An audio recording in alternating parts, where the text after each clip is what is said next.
Hello from Austria. My name is Stephanie Salzmann and I'm working at the BSW in the Department of Forest Growth, Silviculture and Genetics. I'm a forester and I'm in the project called Waldwandel, which means forestry in English, for about a year. The project is a cooperation between the BSW and our Federal Environmental Agency. And yeah, I'm super delighted to tell you more about this great project. And if you have any questions afterwards, feel free to contact me anytime via email. I've noted my email address at the end of the presentation. Yeah, so let's start. I'm sure everybody in the audience has heard a lot about climate change recently. The impacts of it on our society are severe, and especially in forestry, some effects of it are already visible. In the Waldviertel and Mühlviertel, you can see a picture of the Waldviertel on the slide, which are regions in the northeast of Austria, for example, countless spruce stands fell victim to the bark beetle in the last few years as a result of climate change. But it's not only spruce. Also, beech suffers from drought, and old beech stands slowly die. Another important species in Austria is the native Pinus nigra, a species which survived the Ice Age, but currently suffers from an illness whose pathogen has always been present, but this pathogen has become more virulent as a result of the climate change.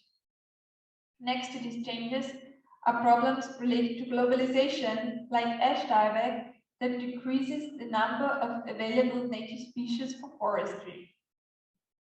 But let's get back to spruce for a quick moment. In the maps, you can see the outcome of an Interact project called ALPTREES, in which the BSW participated. These maps show the suitability of spruce in Central Europe in different time spans. The left one shows the past, from the 1970s to the 2000s. The green color symbolizes that spruce was a very good choice in the view of climate suitability at that time. But be aware, there are no location factors included in the model, so it's really just the climate. In the top right picture, you can see the milder future scenario, RCP 4.5, where we would face a temperature increase of +2 degrees Celsius. As you can see, in Austria, it's already quite hard for a spruce. But if you take a look at the lowest scenario, we will face a temperature increase of +4 degrees Celsius, and spruce will only be present in the inner alpine zone, which is quite bad. Spruce is a major, or I would even say the major tree species for Austrian forestry, because around 51% of the productive forest area in Austria is taken up by spruce. So the loss of the species in many regions would also mean a loss of the related ecosystem services. So for practitioners today, it's really hard to decide which tree species will be beneficial in the future climate. At the BSW, there are currently many projects that highlight this topic from different perspectives. In our project, the opportunities and risks of non-native tree species as substitutes and complements to native tree species are investigated. Yeah, and the mentioned cooperation between the BSW and the Federal Environment Agency integrates the perspectives of science, economy, and nature conservation. And I think that's quite innovative. Of course, there are many outputs of this project, like reports, maps, and explanations, but the main output is a three-part assessment matrix, which should enable an initial evaluation of selected non-native tree species in a specific region for forest owners and managers. So I'm pretty sure you're now as excited about this evaluation matrix as I am, so let's start. The first part of it reflects the climate suitability. We provide an assessment of climate suitability for 17 native and 9 non-native species for all growth areas in Austria. The classification is presented in the form of a map and in the form of traffic light colors arranged in a table. As seen before, green stands for very good future prospects, yellow for medium, and red for poor prospects. For each species, we provided 2 different future scenarios and 2 different time spans. The second part of the matrix is all about the ecosystem services. We are currently right in the middle of this process, and our goal is to develop a species-specific map of provided ecosystems. We try to map the provision of wood and the protective effects of forests and tree species at the moment. We want to show which ecosystem services could be lost in the future and how they possibly can be replaced by natives and non-natives. The third part of the matrix is about risks, and our colleagues from the Federal Environmental Agency evaluate all domestic nature conservation areas with regard to their management plan and their conservation assets. In addition to this, we did a huge field survey of currently occurring non-native tree species within these protected areas to record the regeneration of these species in possibly endangered areas all around Austria. So these 2 approaches should help to identify particularly vulnerable areas. Next to it, we conducted an extensive literature research for over 20 different non-native species to reflect the current international state of knowledge. For that, we have used the criteria developed by Anja Bildewald, and I'm sure a lot of the persons who are in the audience today. It was important for us for a comprehensive research and classification in the end. The results of this part of the matrix are provided in the form of maps and tables. We are providing this matrix for Austria, for the whole country, but next to this more general overview, we wanted to dig deeper, and we created 6 pilot studies in 6 different federal states of Austria. So the results of the Austria-wide studies are therefore concretized and adapted to specific forest ecosystems and specific questions. At the beginning of the project, the participating representatives from the federal states were asked to select specific regions that were of particular interest to them. On the one hand, this area could possibly already be suffering from impacts of climate change or be home to non-native tree species that might be undesirable in this place, or they have other issues of concern. For example, in the eastern part of Lower Austria, in the region Steinfeld, there is on the one hand very few precipitation, and the grounds are very shallow, and on top there are frequently forest fires. So the local forestry authorities were interested in finding species that can stand these conditions, especially as they are predicted to get even worse during climate change. But today, I want to tell you more about our project region in Vorarlberg, which is the most western federal state of Austria. In Vorarlberg, 12 areas were selected in advance, which were then visited with the project team in the last summer. We've seen various forest types during this visit, and we discussed the current and potential problems with the local forest authorities. In the end, we identified together 3 main topics that will be further addressed in the pilot study. And these 3 main topics are: first, how to deal with black locust in the area of a European nature reserve, alternative tree species in the riparian forest severely affected by ash dieback, and third, the evaluation of Douglas fir as a potential economically relevant tree species in the submontane zone. Unfortunately, as time is limited today, and we are also still in the middle of our work, I will not be able to answer all these questions today. But I will tell you more about our work about Douglas fir and Vorarlberg along our 3 stages of the assessment matrix. As we started the pilot project, we first had a look at the modeled climate scenarios.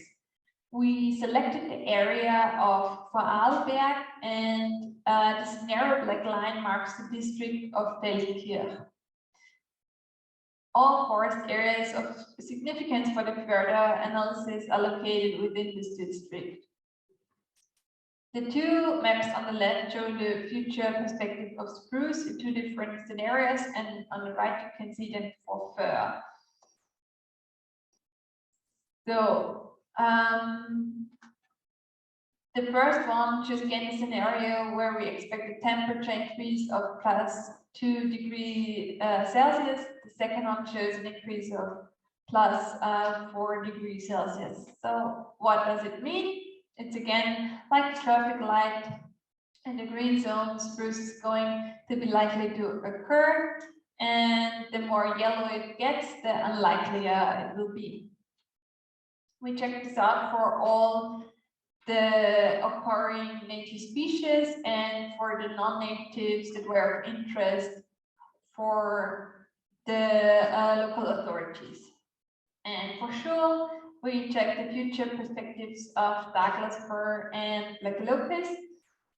Douglas fir is a very popular tree species due to its very good wood characteristics and its rapid growth.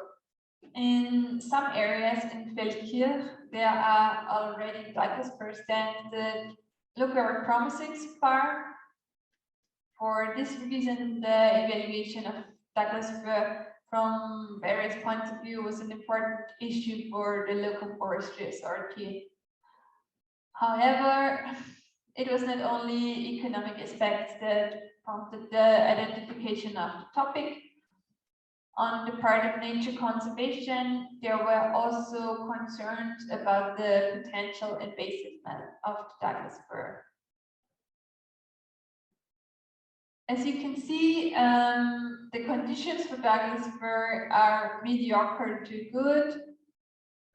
The yellowish color indicates that the suitability is moderate, and there are still no side parameters or slope gradients given in the model. So on the yellow area, this may imply that the tree species could possibly occur on a north-facing slope, but rather not on a south-facing slope. For Rubinia, you can see the suitability even gets boosted through the hotter climate scenario 8.5. So as I said before, we are currently busy working on the ecosystem service mapping and calculation. And due to that, I'm sorry, but I can't present you anything about it today. The basis of the risk assessment in the pilot regions is again the site-specific risk assessment developed by Anja Bindewald et al. And yeah, we proceeded according to the given steps and started with the literature research of steps 1 and 2, which is the definition of the risk assessment area and the identification of current and potential occurrence of non-native tree species. The analysis of the site-specific habitat features important for nature conservation value. revealed that there are currently no nature conservation areas in the immediate vicinity of the selected sites. After that, we decided to leave Vienna and the office for 1 week to generate new knowledge about the risks posed by NFTs in the selected sites.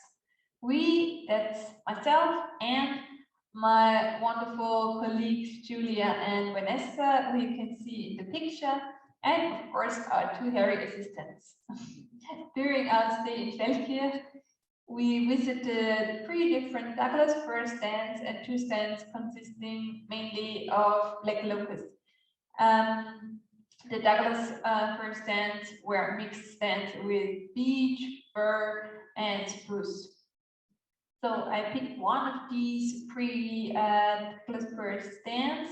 It's the one with the number 592, which is a random number, so you can forget it right away. The altitude of the stand was 590 meters above sea level, and the area over which the surveys were carried out was 0.4 hectares.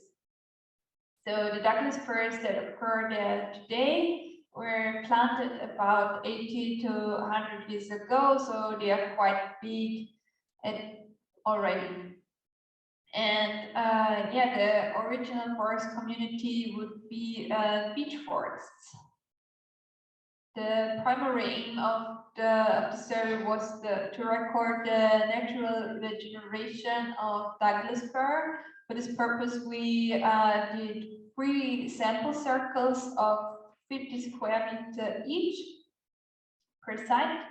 And within these circles, all individuals were recorded in height classes, and we also did site descriptions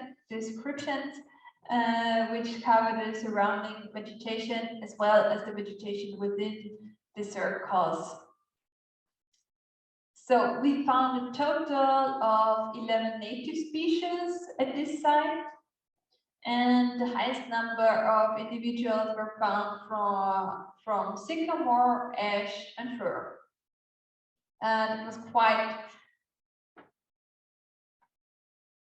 interesting, yeah, because there was a large number of fruiting Douglas firs in the immediate vicinity, as well as a large number of Douglas fir cones inside and outside the surveyed circles, but no Douglas fir could be found in the regeneration.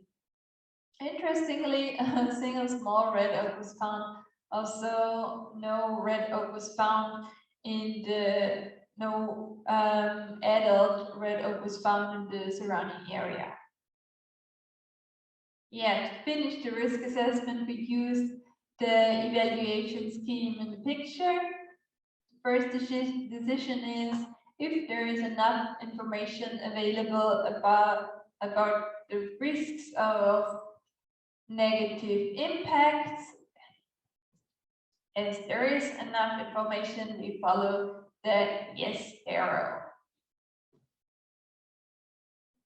Is there Douglas firs present in the region? We follow the next yes arrow.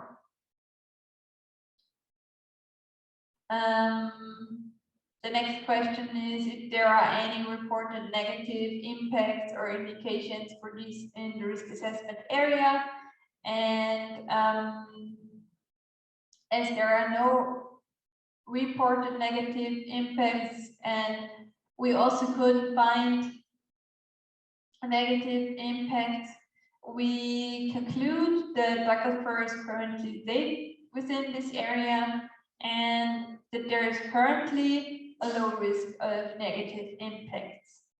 Our suggestion is to keep monitoring these species and prevent the unwanted spread. So I think it's a good time to finish, as my time is already nearly over. I want to thank you for your attention and wish you a very interesting and pleasant rest of the conference. As said before, you can contact me anytime via email. So, bye-bye.